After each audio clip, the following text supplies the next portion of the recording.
ऐसा लग सकता है कि आपका वास्तविकता का अनुभव संगठित एकीकृत है, परंतु वास्तव में चेतना के कई घटक होते हैं, अनुभव के जो एक साथ जोड़े जाते हैं समूह में, या जो आपकी धारणा के, आपकी चेतना के इस क्षण में होमोजीनियस अनुभव की तरह लगता है।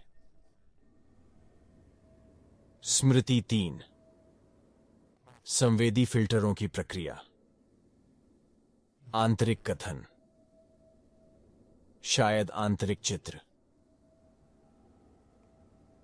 हम जिस प्रकार से स्पष्ट 3 आयामी दुनिया को संसाधित करते हैं, हम जानकारी को कैसे संसाधित करते हैं, हम बाहरी दुनिया में जो कुछ भी घटित हो रहा है उस पर कैसे चिंतन करते हैं, तो कभी कभी आप उसके कुछ पहलुओं के प्रति सचेत हो सकते हैं।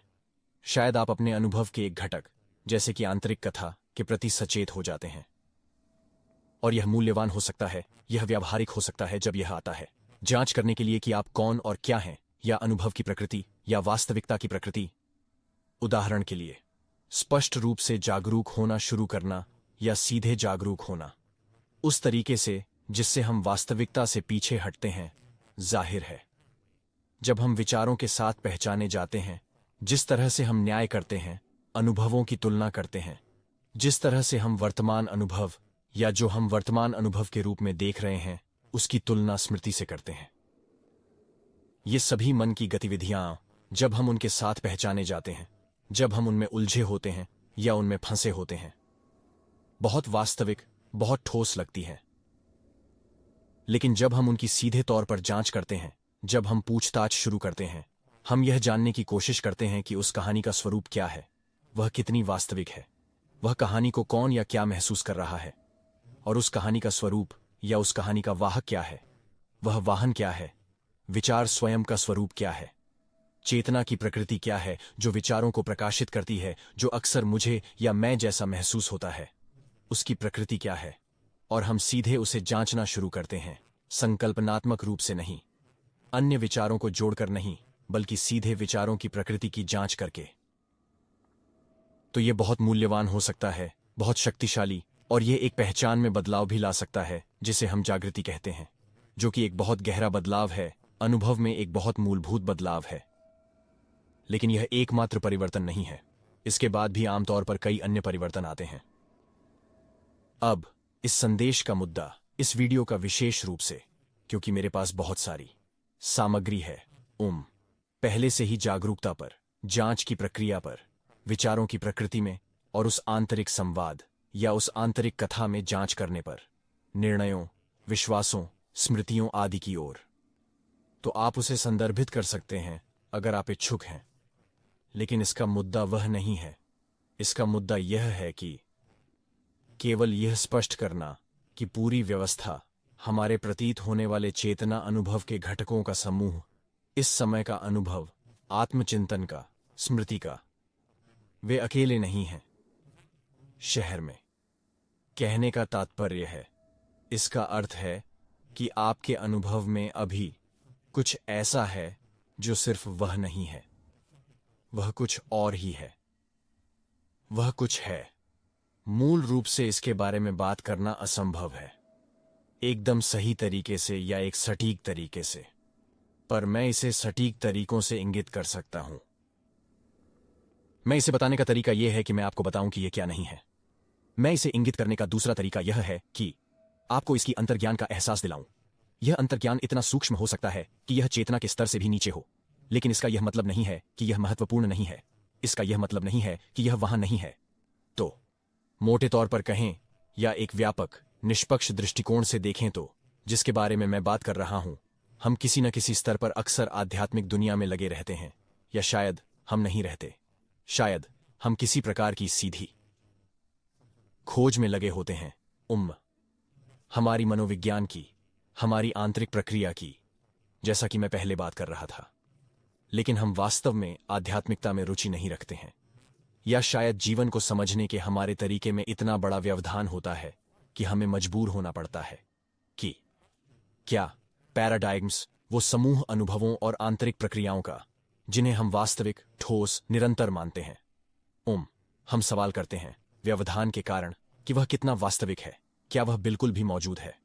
तो वो सभी चीजें हो सकती हैं पर यहां तक कि वे घटनाएं, यहां तक कि व्यवधान, यहां तक कि पूछताछ, यहां तक कि आध्यात्मिक प्रक्रिया में संलग्नता भी सभी उस पहले तरीके का अनुभव करने का हिस्सा है, चलिए कहते हैं।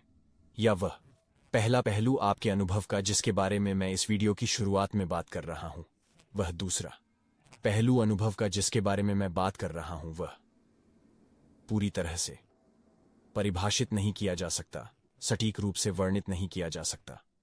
और इसके लिए कारण है। इसका एक कारण यह है कि यह बहुत करीब है, यह बहुत सरल है। यह उस उपकरण द्वारा बहुत अनियंत्रित है जो ऐसा प्रतीत होता है कि वह वास्तविकता को ठोस, वास्तविक, निरंतर और इसी तरह बना रहा है। इसीलिए क्योंकि यह अनियंत्रित है, हमारे पास कोई नियंत्रित उपकरण नहीं है जिसके द्वारा हम इसे अनुभव कर सकें। तो यह बहुत ही सहज निर्देशन है, यह बहुत ही सहज अन्वेषण है, पर यह मौजूद है और यह अब भी आपके लिए उपलब्ध है। और जितना आप इसकी उपस्थिति को समझते हैं, या यहां तक कि समझना भी नहीं है, समझना बहुत दूरी है, जितना आप इसकी उपस्थिति को अंतर्ज्ञान से जानते हैं, उतना ही आप अनुभव को बदलते या शिफ्ट होते हुए महसूस कर सकते हैं। यह बहुत ही सूक्ष्म, किसी चीज में थोड़ा सा अंतर महसूस करने से लेकर आपके अनुभव या चेतना में कहीं थोड़ी गुदगुदी तक, या फिर कुछ बहुत ही गहरा, यहां तक कि मनोवैज्ञानिक अनुभव तक हो सकता है। और चाहे कुछ भी हो, अनुभव का दायरा हो, समझिए कि वह अनुभव भी, उस अनुभव को जानना और उसकी अनुभूति भी अभी भी उसी श्रेणी में है। या वह अनुभवों का समूह जिसके बारे में मैं पहले बात कर रहा था, जो आपको लगता है वह मजबूती की तरह लगता है, वह वास्तविकता की तरह लगता है जैसा आप जानते हैं। लेकिन चीजों का दूसरा पक्ष जिसकी ओर मैं इशारा कर रहा हूं, वह इसके बारे में वास्तव में कुछ नहीं कहता। इसका कोई निष्कर्ष नहीं है। यह स्वयं के प्रति सचेत भी नहीं होता है। यह स्वयं के प्रति सचेत होने के लिए बहुत प्राथमिक है। लेकिन यह वास्तव में अनुभव के दिल में क्या है, यह दिखावे के दिल में क्या है, यह सब कुछ के केंद्र में है। यह वास्तव में एकमात्र चीज है जो वास्तव में हो रही है जब सब कुछ कहा और किया जा चुका होता है। और यह एक मायने में अनंत रूप से शक्तिशाली है, क्योंकि इसे छूना, इसे स्वीकार करना, इसे महसूस करना, जैसा कि मैं अभी इशारा कर रहा हूं, इसका प्रभाव पड़ता है। ऐसा लगता है कि काफी प्रभाव पड़ता है इसे सामने लाने में, इसे स्पष्ट करने में, ताकि आपका सामान्य अनुभव, ऐसा आपका सामान्य अनुभव देखा जा सकता है, विघटित किया जा सकता है। यही इसके बारे में है। यह सिर्फ एक प्रकार की पहचान के बारे में है। तो अगर आप इसे महसूस करते हैं तो यह एक अच्छी बात है। कभी कभी जब हम इसे महसूस करते हैं, हमें बहुत महत्वपूर्ण धारणात्मक परिवर्तन महसूस हो सकते हैं, और यहां तक कि हमें एक प्रकार का डर भी महसूस हो सकता है, कुछ खोने का डर, सब कुछ खोने का डर, स्वयं को खोने का डर, वास्तविकता के खत्म होने का डर। ये सभी अनुभव हो सकते हैं।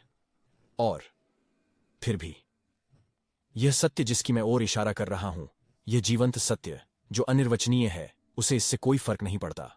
वह विचलित नहीं होता, नहीं हिलता, उसकी कोई राय नहीं होती इस बारे में, वह कोई निष्कर्ष नहीं निकालता, न आता है न जाता है।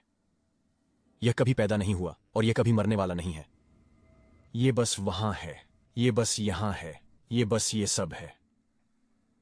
तो अगर यह आपके साथ गूंजता है, अगर यह आपके अनुभव में कुछ रोशन करता है, तो वह बहुत अच्छा है।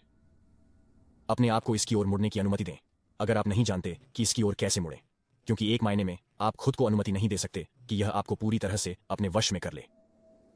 अपने आप को इसमें समर्पित होने की अनुमति दें। वह सरल क्रिया बहुत बहुत शक्तिशाली होती है। इसे तब तक न करें जब तक आप तैयार न हो, या शायद मैं इसे इस तरह कहूंगा, मत करो जब तक सहज रूप से आपको पता चले यह समय है। आप कभी वास्तव में तैयार नहीं हो सकते, क्योंकि जैसा कि डोगन ने कहा, तैयार होना पहले से ही बहुत देर है। लेकिन आप इसके प्रति सामंजस्य बिठा सकते हैं, निश्चित रूप से आप इसके लिए खुद को खोल सकते हैं, यहां तक कि जब आपको नहीं पता कि कैसे, यहां तक कि जब आपका मन इस बारे में लाखों शंकाएं कर रहा हो, यहां तक कि जब विचार सिर्फ क्रोधित हो रहे हों, यहां तक कि जब डर हो, यहां तक कि जब शरीर में कोई प्रतिक्रिया हो, शरीर में एक भौतिक प्रतिक्रिया हो, एक डर कुंडलिनी आंदोलन हिलना, ये सभी प्रतिक्रियाएं हो सकती हैं। लेकिन ये प्रतिक्रियाएं हैं, ये मूल सत्य नहीं है इस आंदोलन का जिसके बारे में मैं बात कर रहा हूं, इस संभावना के बारे में जिसके बारे में मैं बात कर रहा हूं। बस इसके अनुरूप ध्यान केंद्रित करें, इसके लिए खुद को समर्पित करने को तैयार रहें, और सापेक्ष अर्थ में उस उपकरण के दृष्टिकोण से जिसके बारे में मैं बात कर रहा था, वह एक सुसंगत वास्तविकता बनाता प्रतीत होता है, जो कभी कभी अच्छा लग सकता है, लेकिन कभी कभी वास्तव में असहज महसूस हो सकता है। जैसे बहुत सारी चिंता, जैसे बहुत सारी अकेलापन, जैसे बहुत सारी अलगाव, जैसे बहुत सारी खोज। उस नजरिए से आप क्या कर सकते हैं, वह यह है कि आप उन चीजों को देखने के लिए तैयार रहें जिन्हें आपने पहले नहीं देखा था। उन अनुभवों को प्राप्त करने के लिए तैयार रहें जिन्हें आपने सोचा भी नहीं था कि आप कर सकते हैं। उन अनुभवों को प्राप्त करने के लिए तैयार रहें जिन्हें आपने नहीं जाना था कि आप अनुभव करना चाहेंगे। आप जितना कर सकते हैं उतना सापेक्ष में खुले रहें। आप बहुत हद तक नहीं कर सकते, क्योंकि उस सापेक्ष उपकरण में एक तरह की गति होती है, उसके अपने नियम होते हैं, और उसके नियमों का एक हिस्सा वास्तव में यह देखने से रोकने की कोशिश करता है कि मैं क्या इंगित कर रहा हूं। जिसका यह मतलब नहीं है कि यह देखना या अनुभव करना या समझना बुरी बात है। यह सिर्फ इतना है कि यह उपकरण इसे समझ नहीं पाता है, वास्तव में इसे महसूस नहीं कर सकता है। यह बहुत बड़ा है, बहुत विशाल है, बहुत अनंत है, बहुत असीमित है, अजन्मा है।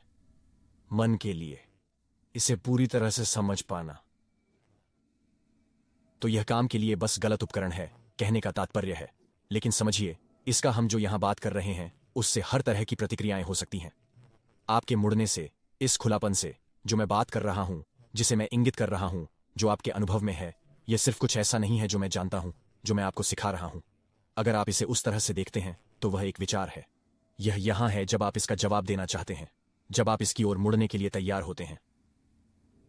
तो इस पर भरोसा करें, यह ठीक है। आपको इसे समझने की जरूरत नहीं है, आपको इसमें से किसी को भी समझने की जरूरत नहीं है। आपको आध्यात्मिकता या जागृति या बौद्ध धर्म या अद्वैत का कोई मॉडल नहीं रखना है। आपको किसी मॉडल की आवश्यकता नहीं है। यह मॉडल्स के बारे में नहीं है, यह मॉडल से परे है। यह मॉडल के लिए प्राथमिक है। मॉडल पैराडाइम होते हैं, समझ। मॉडल एक सुरक्षा जाल है, मन के लिए खुद को झात में रखने का एक तरीका। हम यहां जिसके बारे में बात कर रहे हैं वह अज्ञात है उस यंत्र के लिए। लेकिन यह अनजान इस अर्थ में नहीं है कि यह कहीं और है। यह कहीं और नहीं है, यह कुछ और नहीं है। आपको इसे ढूंढने की जरूरत नहीं है, आपको इसकी ओर बढ़ने की जरूरत नहीं है। अगर आप उसकी ओर बढ़ते हैं तो क्या वह उसकी ओर बढ़ रहा है, या कुछ भी किसी ओर नहीं बढ़ रहा है, और एक विचार बस यह कह रहा है कि यह पहले से ही मामला है। तो यहां जाने के लिए कहीं नहीं है, यहां हासिल करने के लिए कुछ भी नहीं है। अभ्यास की जरूरत नहीं है, परिवर्तन की जरूरत नहीं है, अंतर्दृष्टि की जरूरत नहीं है। ये सभी इसे सापेक्षिक दृष्टिकोण से बताने के तरीके हैं। वे सभी अनुभव हो सकते हैं, और वह ठीक है। हम अभी उसकी बात नहीं कर रहे हैं, हम केवल वर्तमान की बात कर रहे हैं।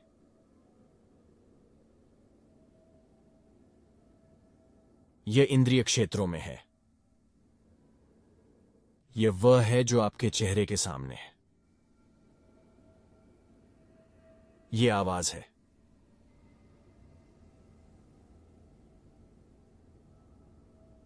यह सभी ध्वनियों का योग है। ध्वनि, यह ध्वनि की अनंत प्रकृति है। लेकिन उसके बारे में मत सोचिए, बस सुनिए, और फिर सुनना बंद कर दें जब तक कि सिर्फ आवाज ना रह जाए। वह समर्पण है।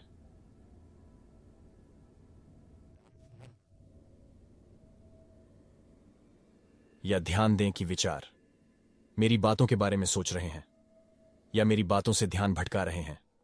बस उन्हें नोटिस करें। फिर उस संपूर्णता के योग को देखें जिस पदार्थ में वे विचार उत्पन्न होते प्रतीत होते हैं। इसे चेतना कहें, इसे उस स्थान का नाम दें जहां आप विचारों के प्रति सचेत होते हैं। इसकी पूर्णता को, इसकी समग्रता को ध्यान से देखें, ऐसा कि कोई भी विचार बिना तुरंत देखे नहीं उठ सकता।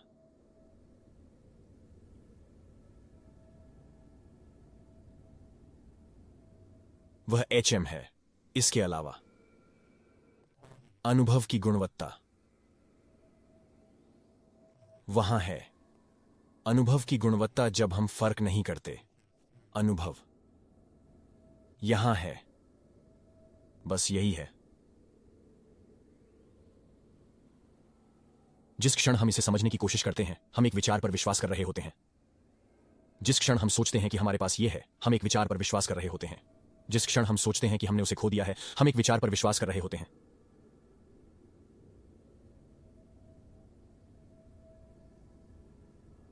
बस यहीं पर रुको।